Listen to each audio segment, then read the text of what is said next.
Hello student, how are you. मैं Manish Kumar Pandey, mechanical lecturer आप लोगों को सब्जेक्ट टूल इंजीनियरिंग पढ़ा रहा हूँ, जिसमें फर्स्ट चैप्टर है कटिंग टूल्स का है। कटिंग टूल में एक मेन टॉपिक आता है multi point cutting tool. Multi point cutting tool के अंतर्गत आ जाता है कि उसके अंतर्गत हम लोग कौन कौन से टूल का प्रयोग करते हैं कि जिसकी सहायता से हम लोग ड्रिल की क्रिया कर सकें, रीमर की क्रिया कर सकें। जिसके अंदर पहला आता है रीमर आता है, दूसरा ड्रिल आता है। रीमर का मतलब आप लोग जानते भी हैं, पहले से भी जानते हैं। यह ड्रिल द्वारा जो भी हम छिद्र करते हैं उसकी सुराख को सही से आकार में लाना और उसको फिनिशिंग क्रिया करना, फिनिशिंग क्रिया उसके अंदर प्रदान करना, एक सारे ऑपरेशन इसके अंदर महत्वपूर्ण होते हैं।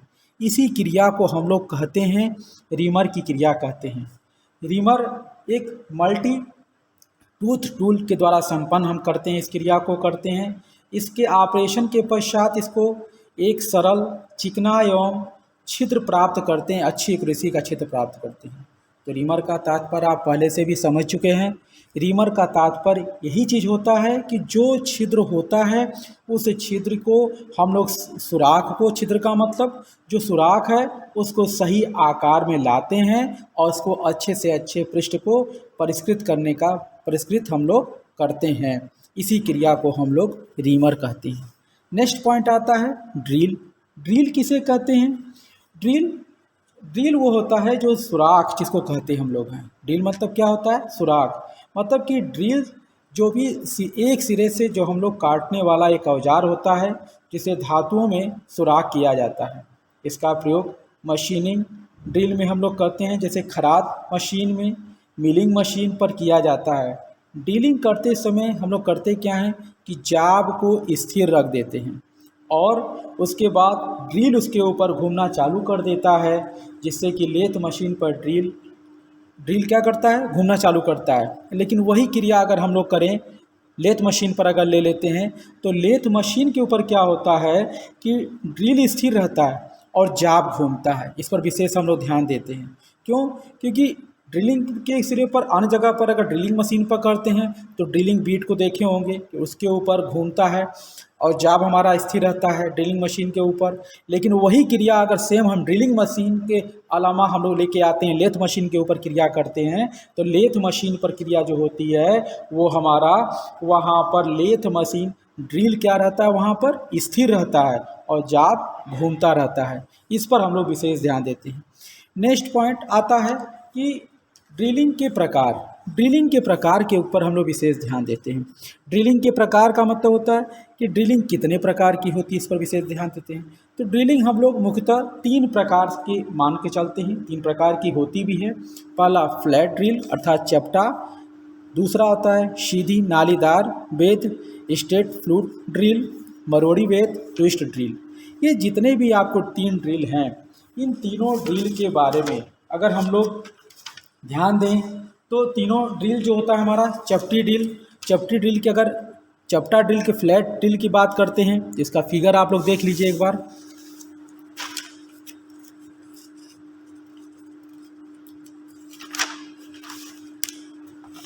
ये हमारे पास में फ्लैट ड्रिल है। ये जो आप लोग देख रहे हैं ये फ्लैट ड्रिल है। ये देख रहे हैं कि बिल्कुल फ्लैट ड्रिल है, 90 अंश पर है, एक कोर से दूसरे कोर के ऊपर कटिंग एज जिसको कहते हैं फ्लूट ड्रिल कहते हैं। ये चपटा जो फ्लूट ड्रिल होता है ये हाई कार्बन स्टील का बना रहता है। फ्लैट ड्रिल क्या? हाई कार्बन स्टील का बना रहता है, जिसके अंतर्गत कार्बन की जो मात्रा होती है 0.9% से 1.5% तक कार्बन की मात्रा होती है। इसको बनाने के लिए हम लोग क्या करते हैं, कोल राड की भट्ठी के अंदर गर्म कर देते हैं।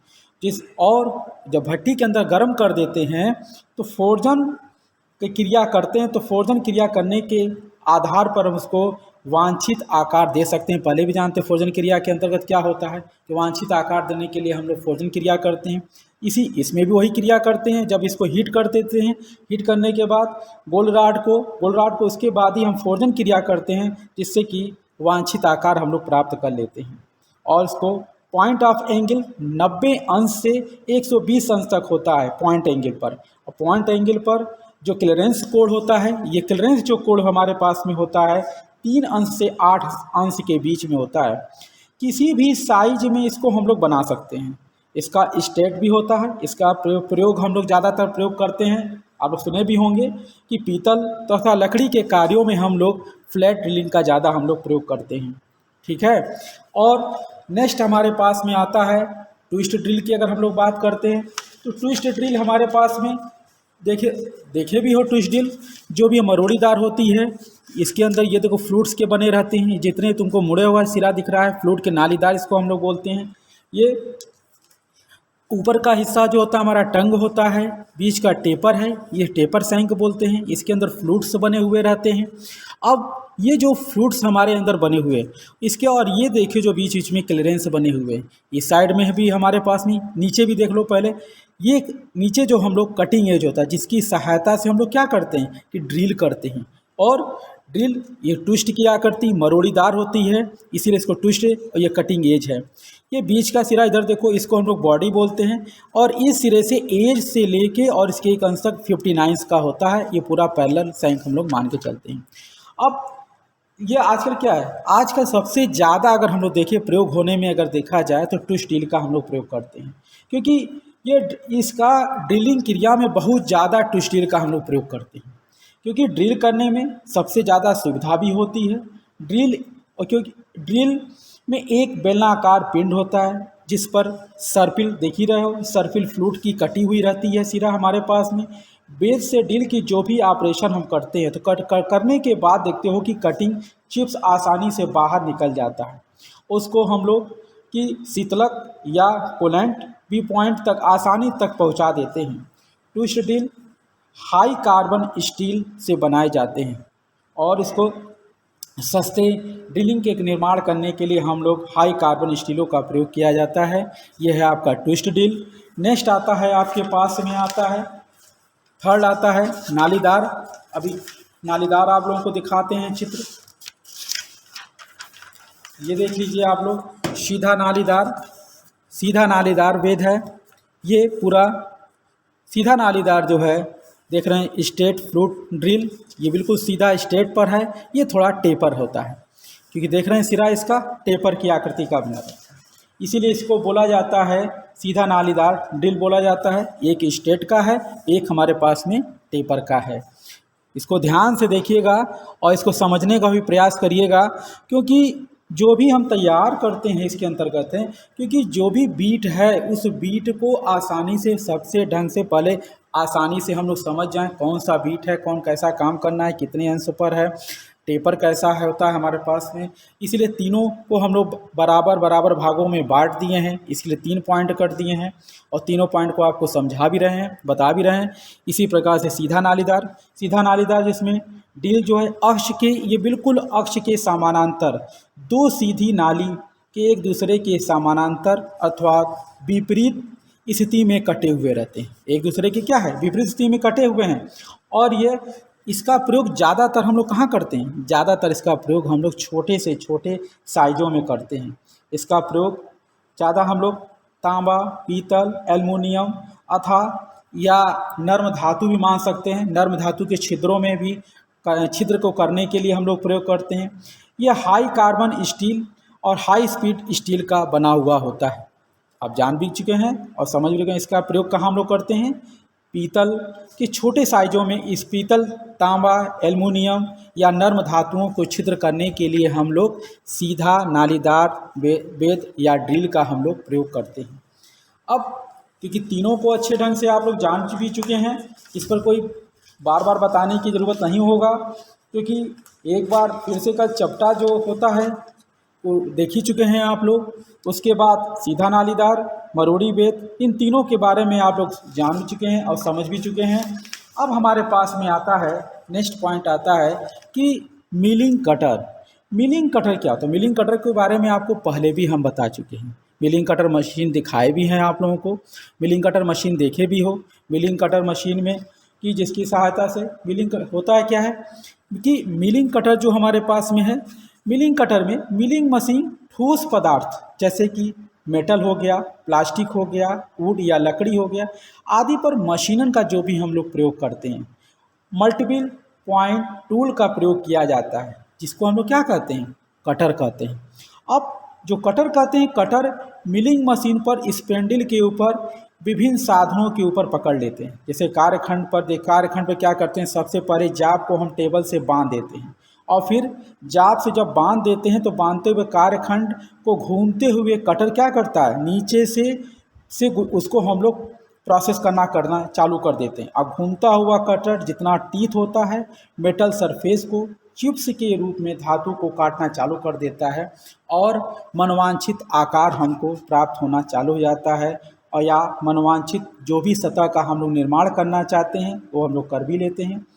मिलिंग सतह पर हम लोग नियमित अनियमित प्रकार की आकृतियां बनाते हैं। इन मशीनों की तुलना में सबसे अधिक हम लोग फिनिश या अच्छी एक्यूरेसी का कार्य कर सकते हैं। देखे होंगे मिलिंग कटर आर्बर होता है मिलिंग मशीन पर, या स्पेंडल के बीच में हम लोग मिलिंग कटर को लगा देते हैं। मिलिंग में देखे भी हो तुम लोग, और उसी के बीच में जब लगा देते हैं तो जो हमारे पास में रहता है, जब आर्बर के बीच में लग जाता है तभी आर्बर के बीच में जब कटर लग जाता है और जाप को जब फिक्स कर देते हैं तो दो स्थितियों में हम लोग काम उसके ऊपर कर सकते हैं। एक आता है अप मिलिंग आता है और दूसरा आता है हमारे पास में डाउन मिलिंग आता है। अप मिलिंग की फिगर देख लो। अप मिलिंग में जो है ये देख ही रहे हो कि हमारा कटिंग स्पीड ये है हमारे पास में, जब चलता है तो कटिंग स्पीड हमारा यहाँ से राउंड करेगा। जो हम लोग कटिंग स्पीड जो हमारा ये है, साथ में मिलिंग कटर, ये जो दांत बने हुए मिलिंग कटर हैं, ये तुम्हारा पूरा का पूरा तुम्हारा है। फीड यहाँ से हम लोग देते हैं, फीड के बारे में जानते हो, वर्क पीस है पूरा, ये हम इसी को हम क्या करा रहे हैं कि ये अप कटिंग कर रहा है, यहाँ से कटते हुए ऊपर की तरफ जा रहा है और यहाँ के साथ में क्या बुरादा निकलता चलता चला जा रहा है। और नेक्स्ट आता है हमारे पास में है कि नेक्स्ट आ जाता है आपके पास में है कि down cut milling. Down cut milling वही जो चीज़ बता भी चुके हैं कि आर्बर से बंधा हुआ है, उसमें भी सेम है, आर्बर से बंधा हुआ है, ये कटर है, ये आर्बर से बंधा हुआ है हमारा मिलिंग कटर, वर्क पीस को काटते हुए चला जा रहा है, ये ऊपर से नीचे की तरफ, इसको हम लोग बोलते हैं डाउन कट मिलिंग कहते हैं हम लोग हैं, डाउन कट मिलिंग कहते हैं। कार्य सिद्धांत पर अगर विशेष ध्यान दिया जाए, अगर इसके ऊपर मिलिंग कटर के ऊपर कार्य और सिद्धांत के ऊपर अगर हम लोग ध्यान दें तो ध्यान देना भी चाहिए, जानना भी चाहिए। एक बार फिर आप लोगों को इसके ऊपर पहले ही बता चुके हैं, फिर से सुन लीजिए कि कार्य सिद्धांत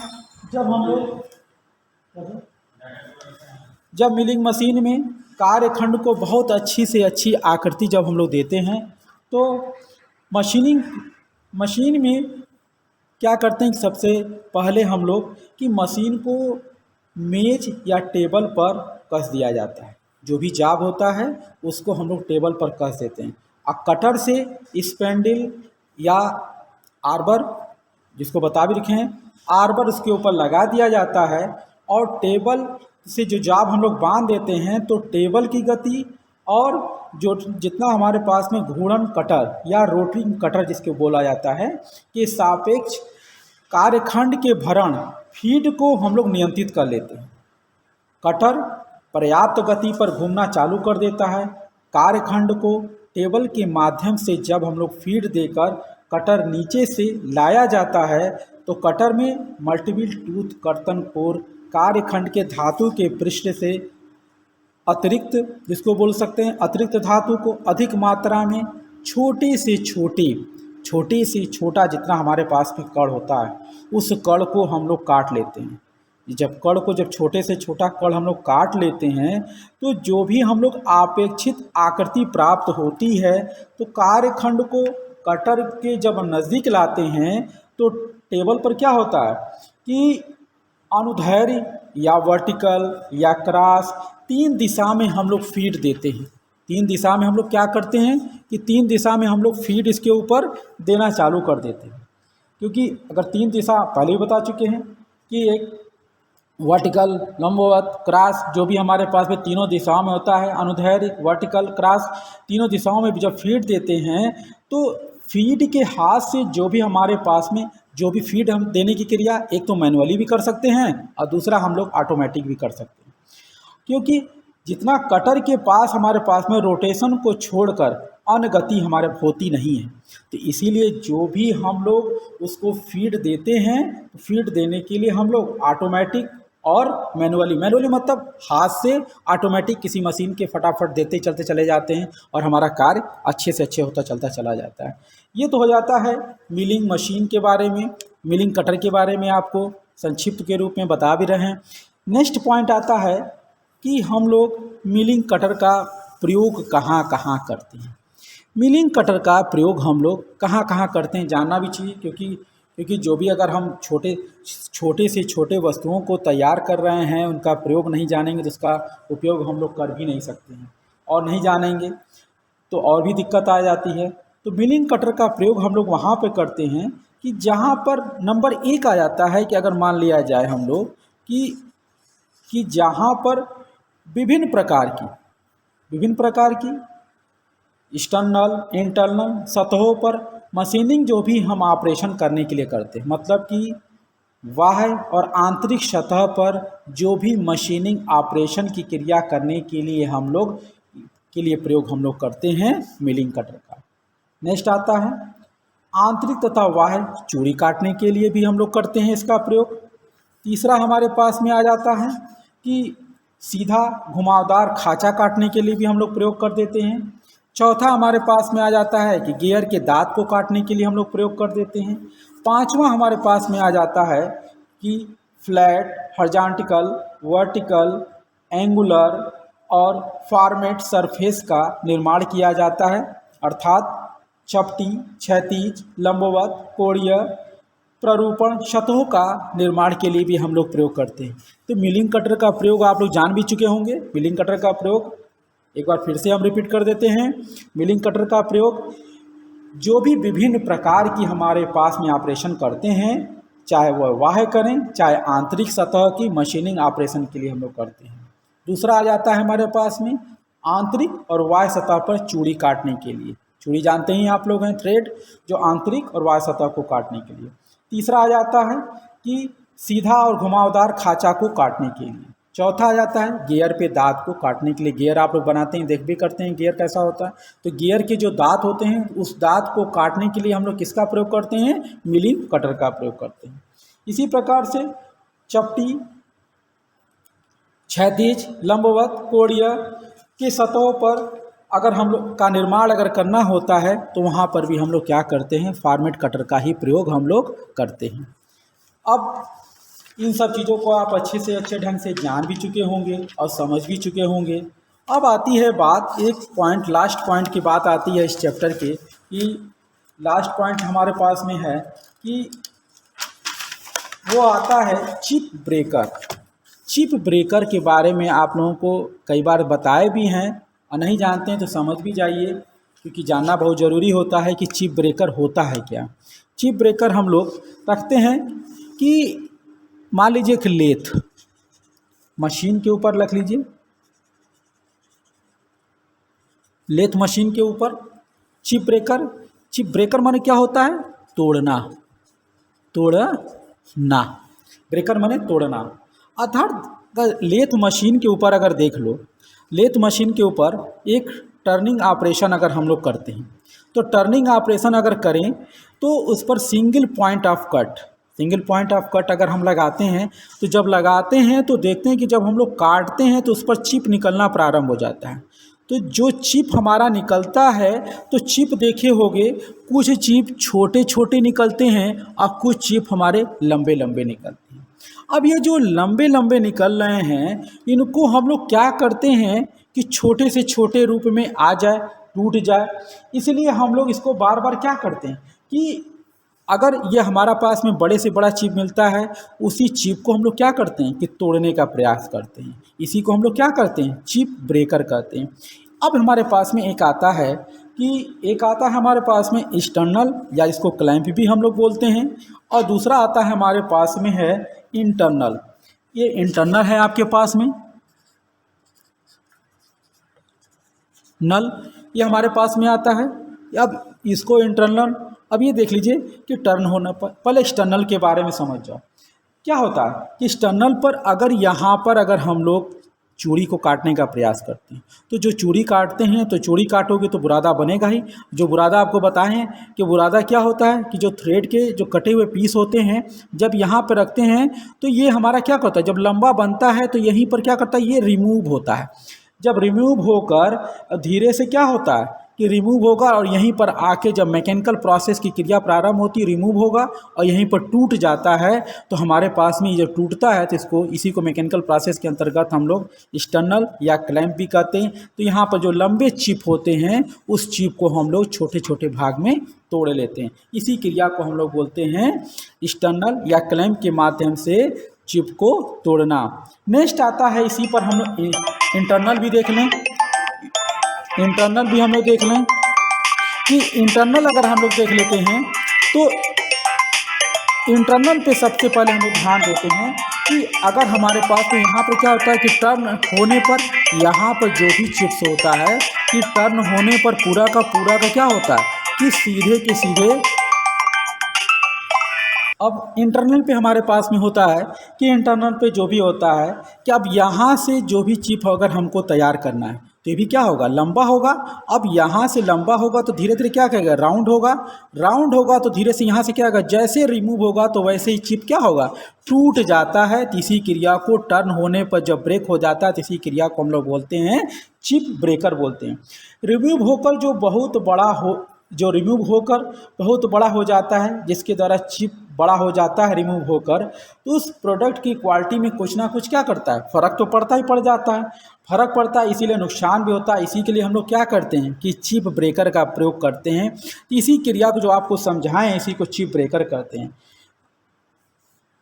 चिप ब्रेकर का मुख्य काम क्या होता है, चिप ब्रेकर का मुख्य काम होता है चिप को तोड़ना। इसी क्रिया को हम लोग बोलते हैं चिप ब्रेकर बोलते हैं। इसी के साथ में उम्मीद है कि आप लोगों को पूरा का पूरा चैप्टर समझ में भी आ गया होगा और इसको अच्छे से अच्छे ढंग से समझने का प्रयास भी करिएगा और अपने नोट्स को भी तैयार कर लीजिएगा। आपका पहला चैप्टर ख़त्म हो गया है, कटिंग टूल का चैप्टर ख़त्म हो गया है। नेक्स्ट चैप्टर आप लोगों को नेक्स्ट डे बताया जाएगा। थैंक यू, धन्यवाद।